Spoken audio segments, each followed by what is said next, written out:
सम्मानित मंच सहित माननीय मुख्यमंत्री जी एवं आप सभी को प्रणाम करता हूं। मैं कवि लोकेश चारण आपके बीच में जो नरेंद्र मोदी जी द्वारा 3 काले कानून लाए गए उनके विरोध में मैंने कविता लिखी है। मैं कविता लिखकर आपके बीच में पढ़ना चाहता हूं। आज का दौर वो दौर हो गया है जहां पर कि केंद्र सरकार के खिलाफ लिखना भी अपने सर पर लाठी मारने जैसा है। लोगों ने ऐसा माहौल बना दिया और कुछ इंस्टीट्यूशंस ने ऐसा माहौल बना दिया। मैं सौभाग्यशाली समझता हूं खुद को कि मैंने विधानसभा चुनाव में कांग्रेस पार्टी को वोट देकर मैंने राजस्थान की लाज रखी, मैंने मेरे नेता राहुल गांधी जी की लाज रखी। मैं आपके बीच में कविता पढ़ रहा हूं। नरेंद्र मोदी जी ने इन 3 काले कानूनों में विशेष तौर पर जिस बात पर ध्यान दिया वो है कृषि मंडी को खत्म करना, न्यूनतम समर्थन मूल्य को खत्म करना। अगर न्यूनतम समर्थन मूल्य खत्म हो गया तो मित्रों ये समझ लेना हिंदुस्तान में किसानों का अस्तित्व मिट जाएगा।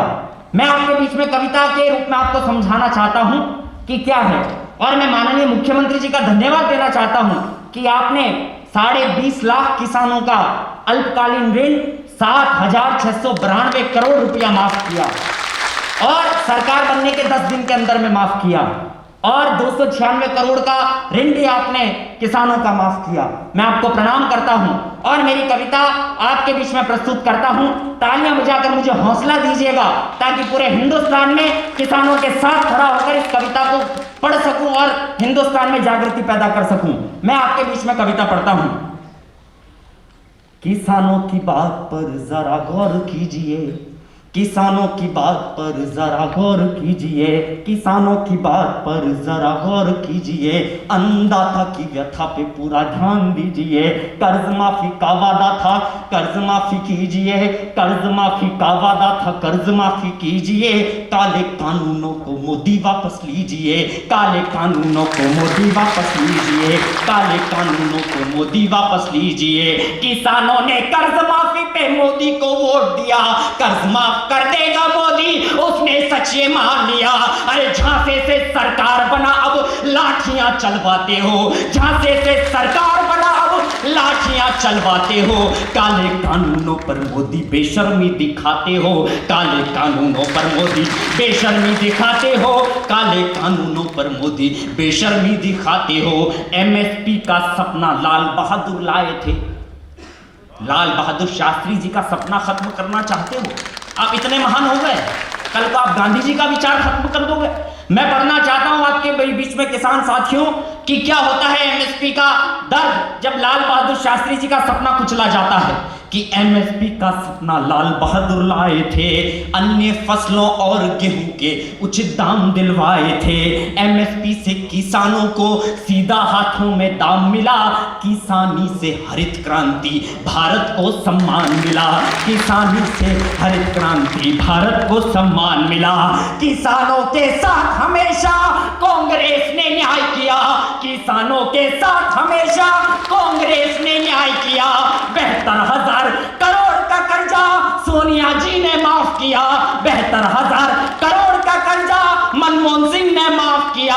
काले कानूनों पर मोदी अहंकार में ऐठा है, काले कानूनों पर मोदी अहंकार में ऐठा है। पीएम कुर्सी पर यूं लगता है अंबानी जी बैठा है, पीएम कुर्सी पर यूं लगता है अडानी जी बैठा है, पीएम कुर्सी पर यूं लगता है अंबानी जी बैठा। और मोदी जी कहते हैं टीवी पर आते हैं कि हमने एमएसपी खत्म ही नहीं की। तो मोदी जी से मैं कहना चाहता हूं अगर आपने खत्म नहीं की तो अपने कानूनों में लिखित में शामिल कर दीजिए। हमें आप पर टीवी पर आकर आप बोलते उस पर यकीन ही नहीं है, उस पर विश्वास ही नहीं है। उसका कारण है, कारण मैं कविता के रूप में बताना चाहता हूं कि क्या कारण है उसका।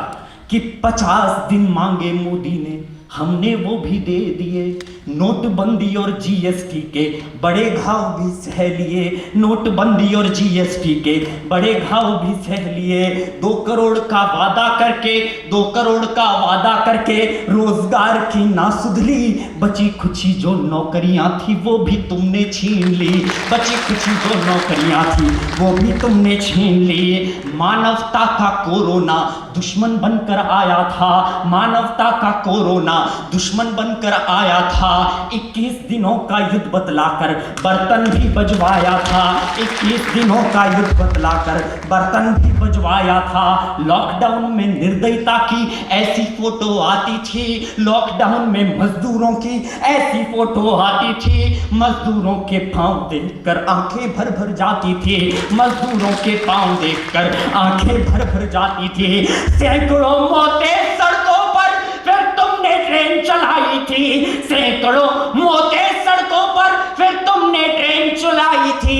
4 गुना किराया लेकर उसमें करी कमाई थी, 4 गुना किराया लेकर उसमें करी कमाई थी।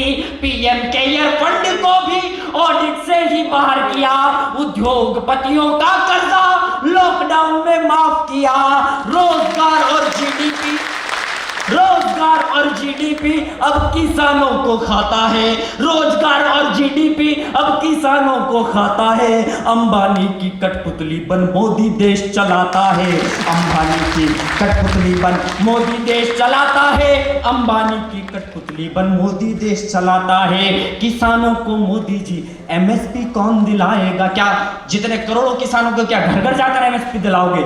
इससे एक स्थिति उत्पन्न होगी इस कानून से, वो स्थिति मैं आपको समझाना चाहता हूं कि किसानों को मोदी जी एमएसपी कौन दिलाएगा? बंधुआ मजदूरी किसानों से ठेकेदार करवाएगा, बंधुआ मजदूरी अन्नदाता से ठेकेदार करवाएगा। कैसे कबूतर ना जाने उसे कॉन्ट्रैक्ट समझाओगे, कैसे कबूतर ना जाने उसे कॉन्ट्रैक्ट समझाओगे। अनबन हो गई यदि कभी तो पुलिस केस करवाओगे, अनबन हो गई यदि कभी तो पुलिस केस करवाओगे। इसके बाद किसान के साथ क्या होगा कि काले कानूनों के कारण कुछ ना साबित कर पाएगा, काले कानूनों के कारण कुछ ना साबित कर पाएगा। स्वाभिमान सेठों के सम्मुख किसान का मारा जाएगा। विश्वासघात के कारण मोदी तुम पर नहीं भरोसा है, विश्वासघात के कारण मोदी तुम पर नहीं भरोसा है।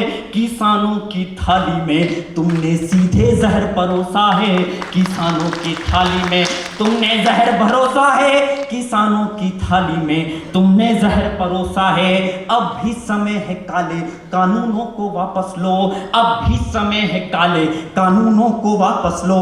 स्वामीनाथन रिपोर्ट लागू करके राहत दो। मैं किसान का बेटा हूं, मैं किसान का बेटा हूं, तूफानों से भिड़ जाता हूं।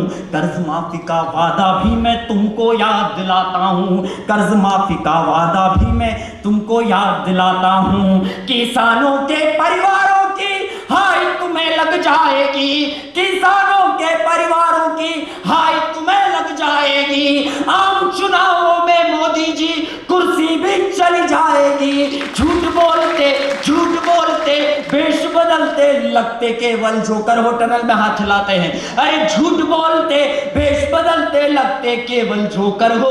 भगवान न समझो खुद को मोदी तुम जनता के नौकर हो, भगवान न समझो खुद को मोदी तुम जनता के नौकर हो, भगवान न समझो खुद को मोदी तुम जनता के नौकर हो। किसानों की आवाज का पूरा सम्मान कीजिए, काले कानूनों को मोदी वापस लीजिए, काले कानूनों को मोदी वापस लीजिए। मैं युवा हूं, 4 अंतिम पंक्तियां पढ़कर मैं अपना स्थान लेता हूं कि युवाओं का देश मेरा युवा कर्णधार। इसके अंतिम पंक्ति पर आपको बहुत अच्छा लगे तो पूरा सदन मुझे आशीर्वाद दीजिएगा। मैं सबसे छोटी उम्र का कवि हूं हिंदुस्तान में और गांधीवादी विचारधारा को पूरे हिंदुस्तान में पढ़ता हूं, इसलिए आपको बताना चाहता हूं कि युवाओं का देश मेरा युवा कर्णधार। इसके चारण कहता युवाओं को जिम्मेदारी दीजिए। युवा थे राजीव गांधी, देश को चमन किया, समुचित स्थान युवा नेताओं को दीजिए। वो लाल किले की प्राचीर है, वो हिमालय भी बोल रहा। ये मातृभूमि क्या कहती है जरा ध्यान दीजिए, मातृभूमि क्या कहती है जरा ध्यान दीजिए। सूर्य सा चमकता, गंगा जैसा ऐसा निर्मल देश की सत्ता पे राहुल गांधी आने दीजिए, देश की सत्ता पे राहुल गांधी आने दीजिए, देश की सत्ता पे राहुल गांधी आने दीजिए। अब रोक राहुल को अनर्थ मत कर दीजिए, अब रोक राहुल को अनर्थ मत कर दीजिए, लोकतंत्र को बचाने में योगदान दीजिए। वोट हमेशा कांग्रेस पार्टी को दीजिए, वोट